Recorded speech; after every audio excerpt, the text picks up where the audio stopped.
Same কন্ডিশনটা আমার মানে 7 নম্বর দাঁতের মারি নিচে পাঠিয়ে দেয়।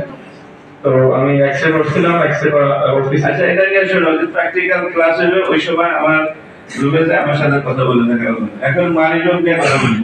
শিশু বাচ্চাদের যখন দাঁত আঘাতে পড়ে যায় এই ক্ষেত্রে কতটুকু হলে আমরা রাখতে পারবো বা এটা ফেলে দেওয়ার পরামর্শ দেব? শিশুদের দাঁত বলছে কিন্তু দুই ধরনের। শিশুদের যদি দুধ দাঁত হয়, দুধ দাঁত পড়ে যায় কিভাবে? অ্যাক্সিডেন্টালি নাকি? অ্যাক্সিডেন্ট পড়ে গেছে, গেল পড়ে গেছে, শেষ, ওটা কিছু করার নেই।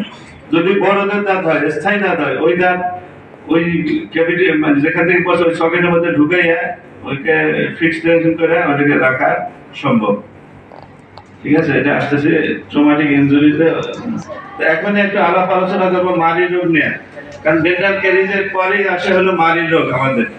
ঠিক আছে, মারি রোগের মধ্যে কি